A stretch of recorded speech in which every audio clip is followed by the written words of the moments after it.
જો આજે આપણે એક ઉદાહરણ છે એ જોવાનું છે. આપણે આના પહેલાં વિદ્યુત ક્ષેત્રનો કર્લ અને વિદ્યુત ક્ષેત્રનું ડાયવર્ઝનનું મૂલ્ય શું આવે છે એ ભણી ગયા છીએ. ઉદાહરણ શું છે જુઓ કે આપણને અત્યાર સુધી શું મળ્યું છે, એકવાર રિવાઇઝ કરવું હોય તો એક તો આપણને વિદ્યુત ક્ષેત્ર બે ક્યુ જેટલા વિદ્યુત ભાર હોય, Q1 Q2, એમની વચ્ચે R જેટલું અંતર હોય, તેમની વચ્ચે લાગતું કુલંબીય બળ એ કેટલું હોય? 1/4πε0 Q1 Q2 અપોન R². અને જો અહીં સદિશ રાશિ હોય તો અહીં આવે R કેરેટ. પછી આપણે શું જોયું? વિદ્યુત ક્ષેત્ર કોને કહેવાય? વિદ્યુત ક્ષેત્ર એ શું છે ભાઈ? તો એ કંઈ નહીં પણ એકમ વિદ્યુત ભાર પર લાગતું, એટલે આ બે વિદ્યુત ભારોમાંથી એક વિદ્યુત ભારને એક એકમ લઈ લઈએ. એક એકમ ઇન ધ સેન્સ આ F છેદમાં Q ને ભાગી કાઢીએ, જે નીચે હોય એને આપણે એક એકમ ગણીએ. તો એકમ વિદ્યુત ભાર પર આપેલા વિદ્યુત ભાર વડે લાગતું બળ, તો Q2 ને આપણે કરી દઈએ. તો આ સમીકરણ F બરાબર તો શું છે? 4πε0 Q1 Q2 upon R² R caret અને છેદમાં Q2, એટલે Q2 અહીં આવી જાય, Q2 જતો રહે. એટલે ખરેખર ઈ શું છે? વિદ્યુત ક્ષેત્ર એ શું છે? તો એ છે 4πε0 Q1 upon R² R caret. In the sense F વાળા ઇક્વેશનમાંથી એક Q નીકળી જાય એટલે આપણને શું મળે? વિદ્યુત ક્ષેત્ર મળે, સમજવા માટે. અને પછી છે આપણે વિદ્યુત ક્ષેત્રનું શું શોધ્યું હતું? ડાયવર્જન શોધ્યું હતું ગોસના નિયમ દ્વારા. તો ગોસનો નિયમ ભણતી વખતે આપણે પહેલા ફ્લક્સને વ્યાખ્યાયિત કરેલું. તો ફ્લક્સ એ શું છે ભાઈ? એ છે વિદ્યુત ક્ષેત્રનું પૃષ્ઠ પર કરેલું પૃષ્ઠ સંકલન. એને આપણે ફ્લક્સ કહીએ. અથવા તો એવું કહી શકીએ કે આપેલા સદિશ ક્ષેત્રને લંબ આવેલા પૃષ્ઠમાંથી એકમ સમયમાંથી પસાર થતી વિદ્યુત ક્ષેત્ર રેખાઓની સંખ્યા એને કહેવાય. પણ ઇક્વેશનના ફોર્મમાં ફાઈ બરાબર EDA એટલે કે વિદ્યુત ક્ષેત્રનું પૃષ્ઠ સંકલન એ આપણને શું આપે છે? ફ્લક્સ. અને આના પરથી આપણે શોધ્યું હતું કે ભાઈ ફ્લક્સ ગોસનો નિયમ નોર્મલી કે EDA એ કે કોના જેટલું આવ્યું હતું? એ હતું Q અપોન એપ્સલન 0 જેટલું. અને E નો ડાયવર્જન, આ ચોથું equation important, diversion of E અથવા તો ડાયવર્જન ઈને લખાય કારક ડોટ E. અહીં Q ના બદલે શું આવી છે? ખાલી રો અપોન એપ્સલન આવે. આ ઇક્વેશન મળ્યું હતું. અને એના પછી આપણે પાંચમું ઇક્વેશન જે મેળવ્યું એ છે કર્લ ઓફ E. અને એ તો કેટલો થાય છે? 0 થાય છે, E નો કર્લ. અને લાસ્ટમાં E નો કર્લ શોધવા માટે જેમ કે E નો ડાયવર્જન શોધવા કઈ રાશિને આપણે વ્યાખ્યાયિત કરવી પડી? E નો ડાયવર્જન શોધવા માટે આપણે ફ્લક્સને વ્યાખ્યાયિત કરી છે. એમ કર્લને શોધવા માટે જે રાશિને વ્યાખ્યાયિત કરવી પડી એનું નામ છે વિદ્યુત સ્થિતિમાન. વિદ્યુત સ્થિતિમાન એ કંઈ નહીં પણ શું છે? કાર્ય છે. અને કાર્ય છે એટલે શું? એકમ વિદ્યુત ભાર પર લાગતું કાર્ય. કાર્ય એટલે શું થાય? બળ ભાગ્યા અંતર. એટલે એકમ વિદ્યુત ભાર પર લાગતું કાર્ય આટલું છે, ગુણ્યા અંતર કરી દો તો મને શું મળે? વિદ્યુત સ્થિતિમાન, જે આપણે ભણી ગયા છે. એટલે વિદ્યુત સ્થિતિમાનનું ઇક્વેશન શું આવે? 4πε0 Q1 અને અહીં R² ની બદલે R જ આવે. અહીં કાર્યમાં R ગુણાઈ જાય એટલે એક R તો અહીં જતો રહ્યો માટે. બરાબર? આપણે પહેલા જોયું છે. એટલે માટે બળના સૂત્રમાં બધા જ ટર્મ વિદ્યુત ક્ષેત્રમાં એક Q1 ના આવે અને આમાંથી એક પાછો R જતો રહે, એક R કટ થઈ જાય તો વિદ્યુત ક્ષેત્રનું વિદ્યુત સ્થિતિમાન બની જાય. તો આટલું આપણે પહેલા જોઈ ગયા છે, ઇમ્પોર્ટન્ટ વસ્તુ. બરાબર? અને આ તમારે નોટ કરીને રાખવાની. આ આવડી જાય એટલે પછી થિયરી તમે લખી શકો. તો જુઓ અહીં શું કહે છે? આપણે ઉદાહરણ કેલ્ક્યુલેટ કરવું છે. તો અહીં આપણને આપી દીધું છે કે સમીકરણ VR બરાબર 4πε0 સંકલન ρr' d τ R - R' નો ઉપયોગ કરી, એટલે આનો આપણે ઉપયોગ કરવાનો છે. આ કયું સમીકરણ છે ભાઈ? તો આ સમીકરણ શું છે? વિદ્યુત સ્થિતિમાનનું સમીકરણ છે. એ ક્યાંથી આવ્યું એ હું તમને હમણાં કહું છું. નો ઉપયોગ કરી નિયમિત વિદ્યુત ભાર ઘનતા ધરાવતા ગોળાના કિસ્સામાં કોઈ બિંદુ પાસે વિદ્યુત સ્થિતિમાન શોધો. શું કહે છે ભાઈ? આ ઇક્વેશન ક્યાંથી આવ્યું ભાઈ? તો આપણે પહેલા જોઈ ગયા છીએ કે વિદ્યુત સ્થિતિમાનનું સમીકરણ શું છે? તો એ આવું છે 4πε0 Q અપોન R. સપોઝ આ બંને R ની બદલે આવું અંતર હોય, R - R'. બરાબર ને. પણ અહીં ક્યુ છે, તો સપોઝ મારી પાસે અહીં ગોળો છે, ચલો, તે ગોળાનો કુલ વિદ્યુત ભાર ક્યુ છે, બરાબર. હવે ક્યુ ને મારે વિદ્યુત ઘનતા રોના ફોર્મમાં લખવી હોય તો કેટલી થાય, તો મને ખબર છે કે જો રો જેટલી વિદ્યુત ભાર ઘનતા હોય તો કુલ ઘનતા એ શું આપે, કુલ વિદ્યુત ભાર ભાગ્યા કુલ કદ, બરાબર ને. સૂક્ષ્મ હોય તો રો તો સેમ જ રહે, પણ અહીં સૂક્ષ્મ લઈએ તો dq બાય ડી ટાઉ. આપણે લખીએ છીએ ને વિદ્યુત ભારની કદ ઘનતા એટલે એકમ કદમાં રહેલા વિદ્યુત ભાર, બરાબર ને. એટલે જો અહીં કુલ કદ છે એટલે આવું લખી શકું, માટે ક્યુ બરાબર શું લખી શકાય, રો બી લખાય. અને આ કદને તો હું આમ પણ લખી શકું, જો સૂક્ષ્મ કદખંડ ડી ટાઉ છે તો ડી ટાઉનું સંકલન કરું, આવા સૂક્ષ્મ કદખંડોનું સંકલન કરું તો એ મને આખું ગોળાનું કદ આપશે. માટે હું વી ને આવું પણ લખી શકું, સંકલન ડી ટાઉ. એટલે કે મેં ડી ટાઉનું શું કર્યું છે, સંકલન કર્યું છે આખા ગોળા પર, એટલે એ કુલ કદ આપે. માટે હું આને અહીં લઈ જાઉં તો આમ થાય સંકલન રો ડી ટાઉ. ખબર પડી. એટલે ક્યુ બરાબર હું શું લખી શકું ભાઈ, તો રો ઇન્ટુ વી, અને વી ને આવું પણ લખી શકાય સંકલન ડી ટાઉ. માટે અહીં લખી દઈએ આપણે, જો સપોઝ વી આર. આ તો ખાલી સમજવા માટે થિયરી ચાલુ થતી નથી. તો અહીં 4 પાઈ એપ્સિલોન ક્યુ બરાબર શું લખી શકાય, આવું પણ લખી શકાય, rho D tau R R dash, બરાબર. આ સમીકરણ અહીંથી આવેલું છે. તો આપણને શું કહે છે ભાઈ, કે એક ગોળો છે એનું વિદ્યુત સ્થિતિમાનનું સમીકરણ આવું છે. આ સમીકરણનો ઉપયોગ કરી અને આપણે શું શોધવું છે કે કોઈ પણ સ્થાને ઉત્પન્ન થતું વિદ્યુત સ્થિતિમાન કેટલું હોય એ આપણે ગણતરી કરવાની છે. તો ચલો અહીંથી આપણે આપણી થિયરી ચાલુ કરીએ. તો પહેલા શું કરીએ કે ગોળો લઈએ, આકૃતિ ડ્રો કરી દેવાની.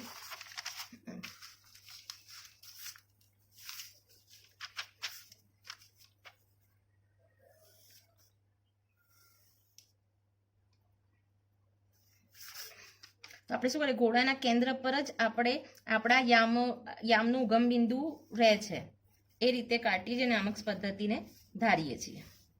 એટલે અહીં ઓ છે, સપોઝ આ એક્સ છે, વાય છે, અહીં ઝેડ બિંદુ છે. ઝેડ અક્ષ જ છે પણ અહીં ઝેડ બિંદુ પણ છે, એવું સમજો. આ અંતર જે છે એ ઝેડ છે, તો અહીં પી બિંદુ છે. અહીં પી બિંદુ એ છે એ કેન્દ્રથી પી બિંદુનું અંતર છે ને એ આર જેટલું છે.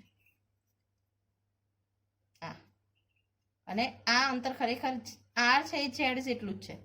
એટલે આર અંતર અને ઝેડ અંતર સરખા છે, બરાબર.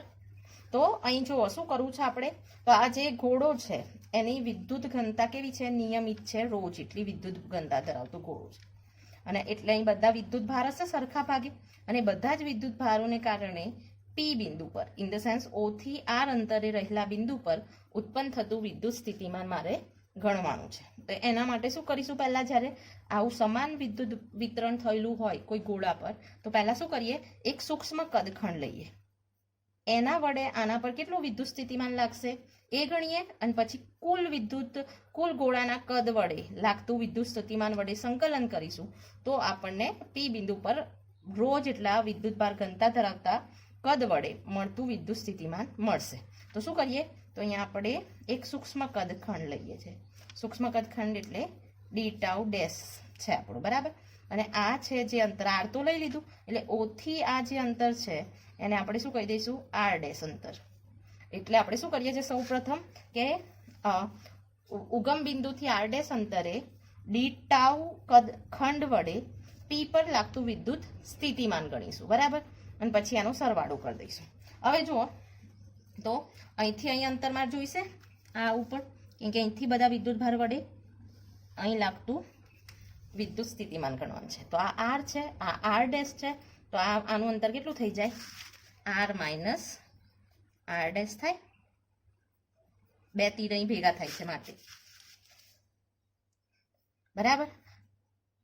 તો હવે જુઓ, પણ અહીં લખ્યું છે કે આપણે સમીકરણ કયા સમીકરણનો ઉપયોગ કરવાનો છે, તો આવું સમીકરણ પહેલેથી આપી દીધું છે કે વી આર બરાબર 4 પાઈ એપ્સિલોન 0 અને સંકલન R rho R dash D tau dash upon R R dash, બરાબર.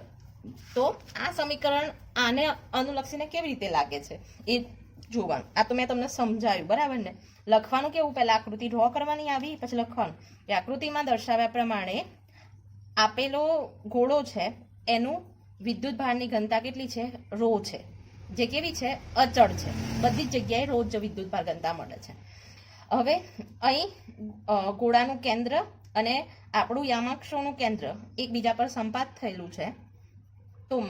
તો O થી R અંતરે આવેલો P બિંદુ પર ગોળા વડે લાગતું વિદ્યુત સ્થિતિમાનની ગણતરી માટે આપણે ઓની સાપેક્ષે R' અંતરે આવેલું સૂક્ષ્મ કદખંડ ડી ટાઉ છે એના વડે P બિંદુ પર લાગતું વિદ્યુત સ્થિતિમાન નીચે મુજબ છે. પછી તો એ નીચે મુજબ આપણે ગણવું હોય તો આપણે શું કરવું પડે? આ સમીકરણનો ઉપયોગ કરવો પડે. અને આ સમીકરણમાં જો આપણને ખબર છે રો તો અચળ છે, એટલે કે R' હોય કે કોઈ પણ બિંદુએ રો કેવી રહેશે? સરખી. એટલે હું આ સમીકરણને આમ પણ લખી શકું, રો 4πε0, કેમ કે રો અચળ છે, માટે થઈ જાય D tau dash R dash. હવે જો મારે ટાઉને વ્યાખ્યાયિત કરવો પડે કે ટાઉ છે એનું કદ ખરેખર કેટલું હોય ધ્રુવ, અને R ડેશને હું વધારે સિમ્પ્લિફાઈ વેમાં કેવી રીતે લખી શકું? આ સદિશના મૂલ્ય રૂપે છે. તો અહીં જોવો એક વસ્તુ, ડી ટાઉ છે કદ છે, તો હવે R અને R ડેશ વચ્ચેનો ખૂણો જો ફાઈ જેટલો હોય તો અહીં ધ્રુવીય યામ પદ્ધતિનો ઉપયોગ કરીએ તો ડી ટાઉને આ રીતે વ્યાખ્યાયિત કરાય, સૂક્ષ્મ કદ ડી ટાઉ એ કેટલું થાય? તો આપણને ખબર છે કે ધ્રુવીય યામ પદ્ધતિ કોની બનેલી છે? R, થીટા અને ફાઈ. તો કદ છે એ કેટલું હોય? એક તો કદમાં ખરેખર નોર્મલી કદમાં શું આવે? લંબાઈ ગુણ્યા પહોળાઈ ગુણ્યા ઊંચાઈ આવે. એટલે આ યાદ રાખવું પડશે તમારે, R² dr 3IU. આ બી અંતર છે ને આ પણ અંતર છે, એટલે R dr. પછી થીટાના બદલે અહીંયા આવશે સાઇન થીટા અને ડી થીટા, અને આ ફાઈ ખાલી આવે ડી ફાઈ. આ જે છે એ તમારે તો ડી ટાઉ બરાબર આ ધ્રુવીય યામ પદ્ધતિ વાળું છે ને F5 માં બીજું ચેપ્ટર છે, એમાં આ કેવી રીતે કેલ્ક્યુલેશન આવે છે આપણે જો મીન્સ કે નેક્સ્ટ પહેલા સેમેસ્ટરમાં આવી ગયેલું છે. માટે કદ કેટલું હોય ભાઈ? તો R નો વર્ગ અને dr, પછી થીટાની જગ્યાએ આવે સાઇન થીટા અને એનો સૂક્ષ્મ ભાગ ડી થીટા, અને ફાઈ તો ખાલી આવે ડી ફાઈ. તો આ કદનું સૂત્ર છે. હવે R ડેશ ને હું સાદી રૂપે કેવી રીતે લખી શકું? આવું લખી શકું, R ડેશનું મારે મૂલ્ય જોઈએ તો હું અહીંયાનો વર્ગ કરું, તો આનો વર્ગ કરું તો એ કેટલો આવે? R ડેશનું તો એ આવશે એટલે R નો વર્ગ, આવું થઈ જાય સદીશ R નો વર્ગ, એ તો ખાલી R જેટલો જ હોય, પ્લસ અહીંયા R ડેશ છે, પ્લસ આ R ડેશ નો વર્ગ, આ શું છે? A નો વર્ગ B નો વર્ગ માઇનસ 2AB, એટલે અહીં થઈ જાય 2R ડેશ. પણ અહીં જો સદીશ હોય બે તો ખાલી 2AB ના લખી શકાય, પણ શું લખાય? Cos theta. આ બંને વચ્ચેનો એંગલ લખવો પડે, માટે તો R ડેશ એકલું જોઈએ છે, માટે R ડેશ. તો અહીં વર્ગમૂળ જતું રહે, આ વર્ગ કાઢું તો અહીં થઈ જાય R નો વર્ગ R ડેશ નો વર્ગ minus 2R dash cos theta, અને અહીં આવે 1/2 ઘાત. બરાબર. તો આપણે શું કરીએ? આ સમીકરણ સપોઝ મારું 1 છે, તો સમીકરણ 1 માં આ સમીકરણ 2 અને આ છે 3, એટલે સમીકરણ 1 માં ડી ટાઉ ડેશ અને R ડેશ ની કિંમત મૂકતા, એ સમીકરણ 1 માં સમીકરણ 2 અને 3 ની કિંમત આપણે મૂકીએ તો શું મળે છે એ જોઈએ. અહીં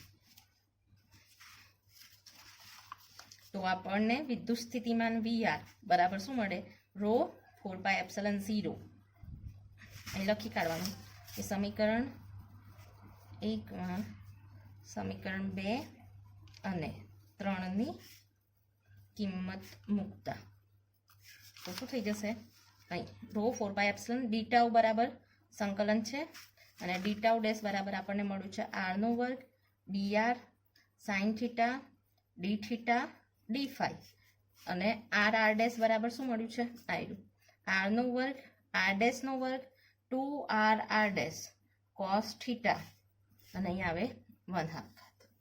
તો આપણને આ સમીકરણ મળ્યું. આ સમીકરણ સપોઝ છે 4. હવે જો આ સમીકરણ છે એમાં આ આખું જ સંકલન દર્શાવે છે, આખા ગોળા પરનું સંકલન. તો આ જે સંકલન છે એમાં જે ફાઈ ઘટક છે એ કેવો છે? અચળ છે, એટલે ફાઈને આપણે 0 થી 2π લઈ શકીએ. તો સંપૂર્ણ ગોળાનું લેવું છે માટે આપણે અહીં ફાઈને શું લઈ શકાય? 2π વેલ્યુ લખી શકાય. એટલે અહીં આપણે શું લખીશું કે અત્રે સંકલનમાં ફાઈ છે એ કેવો છે, ફાઈ આ જે સંકલન છે ને ફાઈ પર આધાર રાખતું નથી. તેથી ડી ફાઈની જે વેલ્યુ છે એ ડી ફાઈ એ 0 થી 2π સુધીનું સંકલન કરતા. તો આપણે 0નું સંકલન કરીશું તો આખો ટર્મ 0 થઈ જશે, માટે રહેશે ખાલી 2π. માટે આ સમીકરણમાં આપણે આ ડી ફાઈ બરાબર શું મૂકીએ, 2π મૂકીએ તો આપણને શું મળશે આ કિંમત, વીઆર બરાબર rho 4πε0 r² dr sin theta D theta અને આ ડી ફાઈ છે એના બરાબર 2π. પહેલા 0 મૂકી દીધું હશે, પછી આ વેલ્યુ પહેલા અપર લિમિટ 2π એ મૂકીએ, પછી 0 વાળું લખીએ તો એ તો 0 આવે, એટલે આપણે મૂકતા નથી, ખાલી 2π મૂકીએ છીએ. બરાબર. અને અહીંયા આવે r²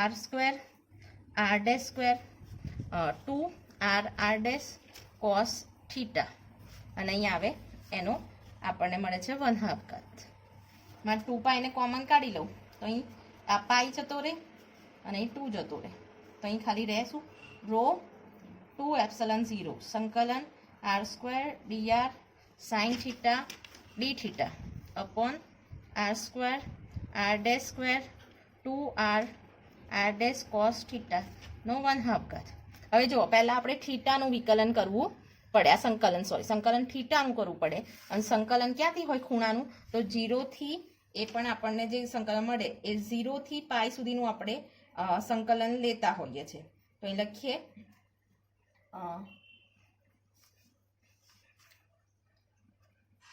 રો બરાબર 2ε0. અહીં થીટાનું સંકલન ક્યાંથી ક્યાંનું થાય, તો એ સંકલન આપણને મળે 0 થી π સુધીનું લઈએ તો આ થઈ જાય r² dr. આ તો ખાલી મેં લિમિટ સ્પેસિફાઈ કરી, હે ને. હવે જો મેથ્સમાં આવા પ્રકારના સંકલનો હોય તેને સહેલાઈથી કરવા માટે જો અહીં આપણે એવું નથી કરી શકીએ, dr વડે સંકલન છે એટલે આરની સાપેક્ષે સંકલન છે, થીટાની સાપેક્ષે સંકલન છે.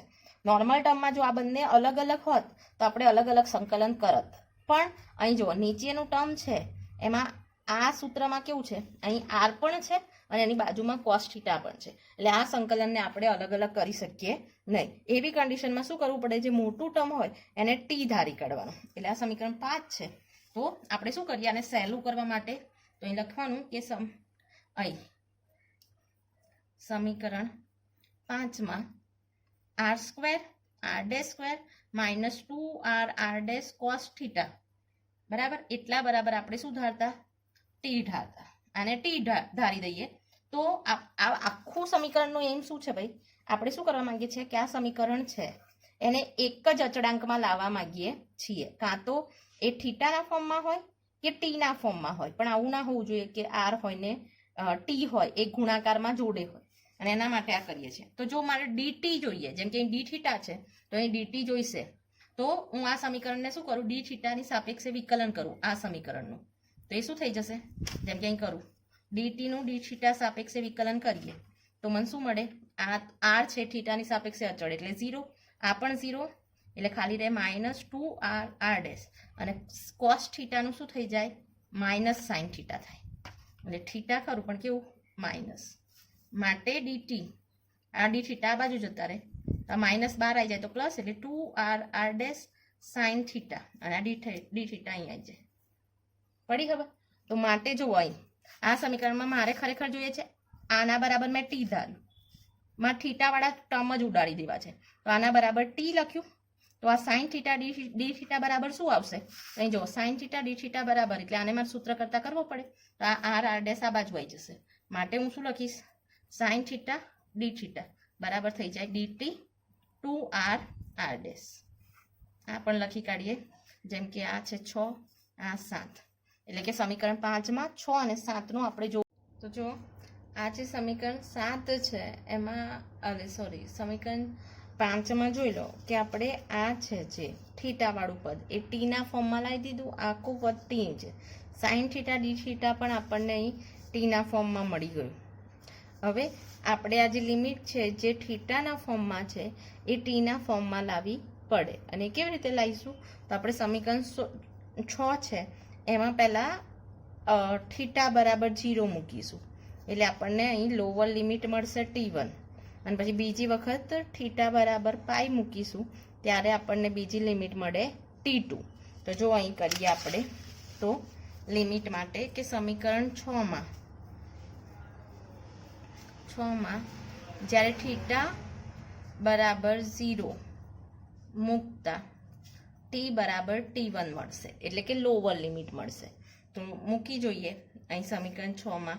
તો અહીં સમીકરણ 6માં r² r² એમ જ રહે -2r પણ cos થીટા બરાબર શું થઈ જાય 0, ત્યારે t બરાબર મુકાય T1.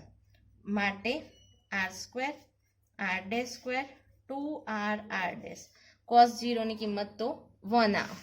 cos 0 ની કિંમત આપણને શું મળશે ભાઈ? 1 મળે છે. માટે આ કિંમત છે 1, એટલે અહીં થઈ જાય T1. માટે આ સમીકરણ શું છે? a વત્તા b, a નો વર્ગ b નો વર્ગ -2ab, એટલે આ તો થઈ ગયું a - b નો આખાનો વર્ગ થઈ ગયું. માટે હું આને કેવી રીતે લખી શકું? આવું લખી શકું, r² આને લખાય r r' આખાનો વર્ગ, એ T1 બરાબર મળશે.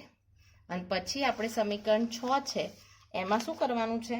આપણે બીજી લિમિટ મૂકવા માટે થીટા બરાબર શું મૂકીએ? પાઈ મૂકતા. અપર લિમિટ શોધવી હોય તો થીટા બરાબર શું મૂકીએ? પાઈ મૂકીએ. તો હવે લખીએ સમીકરણ 6માં થીટા બરાબર પાઈ મૂકતા ટી બરાબર T2 મળે. અને એ કેટલું મળશે? તો આ સમીકરણમાં થીટાની જગ્યાએ પાઈ મૂકી દઈએ. માટે r² r² 2r r' cos પાઈ બરાબર T2. માટે r² r' - 2r r'. cos પાઈની કિંમત -1. આ -1 અહીં આવી જાય તો આપણું આ સમીકરણ મળે r² r' plus 2r r' બરાબર T2. માટે અહીં આ તો શું છે? a નો વર્ગ પ્લસ b નો વર્ગ પ્લસ 2ab. માટે આ થઈ ગયું r પ્લસ, અહીં પ્લસ છે એટલે 2 ની સામે r' આખાનો વર્ગ બરાબર T2.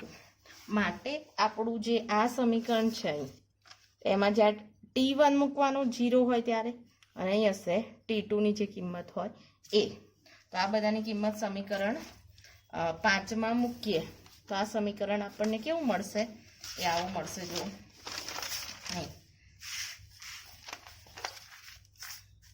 તો સમીકરણ 5માં સમીકરણ 6 અને 7 તથા T1 અને T2 ની કિંમત મૂકતા આપણને સમીકરણ 6માં શું મળશે? તો જો અહીં આ થઈ ગયું આપણું સમીકરણ છે ρ/2ε સમીકરણ. અહીં 0 હતું ત્યારે આપણને જે લિમિટ મળી એ કેટલી હતી? અહીં શોધી. જ્યારે 0 હતું થીટા બરાબર ત્યારે T1 બરાબર શું મળ્યા? r - r' નો સ્ક્વેર. એટલે અહીં આવે r - r' નો વર્ગ. અને આ સદિશ નહીં, ખાલી મૂલ્ય જ મળે છે. એ જ રીતે જ્યારે પાઈ હતું ને તો એ માઇનસની જગ્યાએ પ્લસ આવતું હતું, r પ્લસ r' મળ્યું હતું. બાકી અહીંયા તો r² dr તો એમ જ રહે. સાઇન થીટા ડી થીટા બરાબર તો શું મળ્યું હતું? dt 2r r' સમીકરણ 7 પરથી. એટલે એના બરાબર આપણે લખીએ dt 2r r'. આ સાઇન થીટા ડી થીટા બરાબર. અને છેદમાં આખા સમીકરણ બરાબર તો આપણે શું લીધું છે? ટી લીધું હતું. આ કોઈ ભાગાકારમાં ટી નથી, આ તો મેં બતાવેલું છે. તો આના બરાબર ટી લખ્યું. બધાની વેલ્યુ આપણે જો મૂકીએ તો આપણને સમીકરણ આવું મળે છે ભાઈ કે rho 2 epsilon R square DR T DT 2 R R dash. તો માટે હવે જો આનું સહેલું છે આપણું સમીકરણ, કેમ કે આર વાળા પદો એક બાજુ કરી શકીએ છીએ, ટી વાળા પદો એક બાજુ કરી શકીએ છીએ. માટે અહીં આવે રો 2 એપ્સલન 0 અને અહીં આ છે ને આર ડેશ છે, તો આર ડેશ અને આ પણ ડીઆર ડેશ છે. આપણે કદ વાળામાં આમાં આપણા ભૂલ પડી, અહીં આપણા માઇન્ડમાંથી જતું રહ્યું. તો અહીં જે કદ છે ને ભાઈ એ ડેશમાં છે, એટલે અહીં R dash square DR dash, અહીં બધે જ ડેશ છે.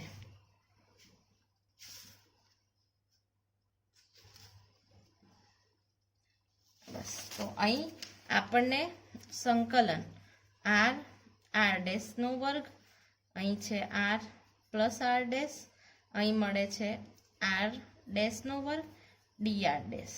આર અને અહીં આર ડેશ વાળું પદ અહીં લખી કાઢું આર ડેશ. હવે જો 2 અને આર તો અચળ છે, અહીં વિકલન છે ડીઆર ડેશ વાળું, એટલે 2r ને હું કોમન બહાર લઈ શકું, તો અહીં 2r અહીં બહાર લખી કાઢીએ. અને પછી અહીં રહ્યા ટી વાળા પદ, તો ટી વાળા પદ છે ડીટી અને છેદમાં અહીં ખાલી ટી. મેં શું કર્યું, આર ડેશ વાળા પદ એક બાજુ, ટી વાળા એક પદ બાજુ, અને જે અચળ હતા એ બહાર મૂકી દીધા. માટે હવે જુઓ અહીં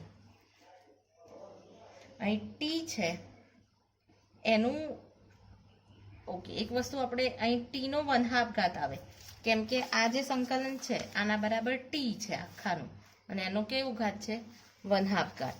માટે અહીં ટીનો 1/2 ઘાત છે. તો હવે આનું પહેલાં સંકલન કરીશું, પછી આનું કરીએ. માટે રો 2 એપ્સલન 2r સંકલન આર આર ડેશનો square R plus R dash, અહીં એક આર ડેશ કટ થઈ જાય એટલે અહીં આર ડેશ ડીઆર ડેશ. અહીં ટીનું સંકલન શું થાય, ઉપર જાય તો ટી 1/2 થાય માઇનસ, અને થઈ જાય પ્લસ 1/2, છેદમાં ના જ રહે -1/2 પ્લસ 1/2, અને અહીં આવે લિમિટ એની. તો માટે અહીં આપણું થઈ જશે રો 2 એપ્સલન, આ 2 ને 2 4 એટલે 4 એપ્સલન આર લખી શકાય. અહીં જે સંકલન છે એ તો રહે જ, આર ડેશ ડીઆર ડેશ, આ લિમિટ છે અહીં લખી શકાય. તો અહીં થઈ જાય, જો અડધામાંથી એકમાંથી અડધો જાય તો કેટલો રહે, અડધો જ રહે, એ રીતે અહીં પણ અડધો જ રહેશે. માટે અહીં લિમિટ કેટલી છે, આર આર આર ડેશનો વર્ગ અને આર પ્લસ આર ડેશનો વર્ગ. માટે રો 4 એપ્સલન આર સંકલન આર ડેશ ડીઆર ડેશ. અહીં આ 2 છે એ ઉપર જતો રહે, અને ઉપર અહીં અચળ લખીએ એટલે 12 લખી શકાય, 1/2 એ ઉપર જઈને અહીં આવી જાય.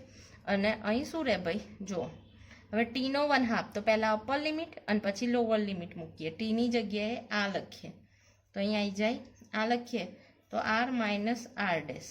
હવે જો 1/2 ઘાત એટલે વર્ગમૂળ, અને આ વર્ગ, તો વર્ગ અને વર્ગમૂળ કટ થઈ જશે, એટલે માત્ર રહેશે આર માઇનસ આર ડેશ. પણ પહેલાં અપર લિમિટ મૂકવાની, એટલે આર પ્લસ આર ડેશ મૂકીએ પહેલાં, એટલે 1/2, અને આ તો જતો રહ્યો, પછી આ લખીએ માઇનસ કૌંસમાં લખીએ એટલે ભૂલ ના પડે, પછી આ લોઅર લિમિટ, તો 1/2 ને આ સ્ક્વેર ને વર્ગમૂળ જતું રહે, એટલે અહીં રહે ખાલી આર માઇનસ આર ડેશ.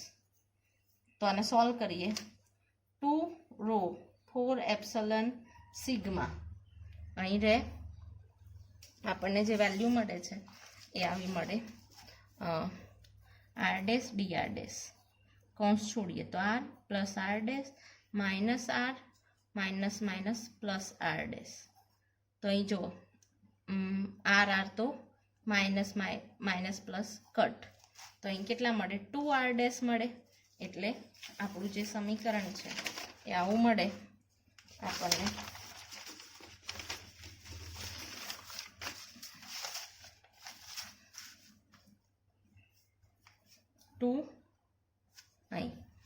અહીંયા આર છે 2 એપ્સલન, અહીં 2r ડેશ મળે ને એટલે હું અહીં 2 કાઢી લઉં તો અહીં 4 થઈ જાય, તો અહીંયા 4 એપ્સલન આર અને અહીંયા આવે આર ડેશ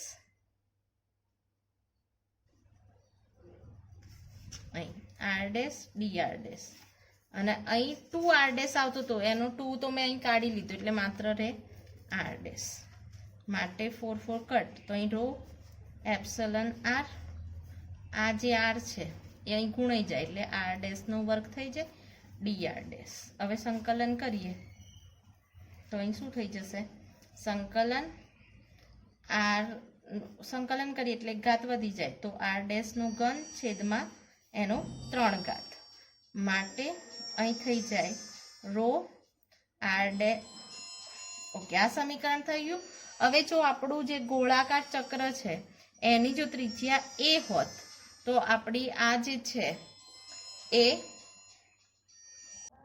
તો આ ગોળાકાર ચક્રની ત્રિજ્યા જો એ હોત તો આપણે આ આરનું સંકલન ક્યાંથી ક્યાં લઈએ 0 થી a એટલે અહીં લિમિટ આવે 0 થી a માટે અહીં આવે રો એપ્સલન આર અહીં આવે આર ડેશ ક્યુબની જગ્યાએ આવે પહેલાં એ મૂકીએ એટલે a ક્યુબ બાય 3 આખું 3 તો આવે અને પછી 0 મૂકીશું તો 0 માટે આ સમીકરણ મળે રો a ક્યુબ છેદમાં 3 એપ્સલન આર જેટલી આપણને કિંમત મળે છે અને હવે જુઓ કે આ 4 આ જે વેલ્યુ છે એમાં હું શું કરું જુઓ અહીં 3 તો છે જ 4 પાઈ ઉપર નીચે ગુણી કાઢીએ તો આ જો રો અચળ 4 પાઈ એપ્સલન અચળ રાખીએ આ 3 ને આર અહીં એક ક્યુબ છે અહીં 3 લખીએ હું કરું 4 પાઈ અહીં ગુણ્યા એટલે 4 પાઈ અહીં ગુણવા પડે એટલે 4 પાઈ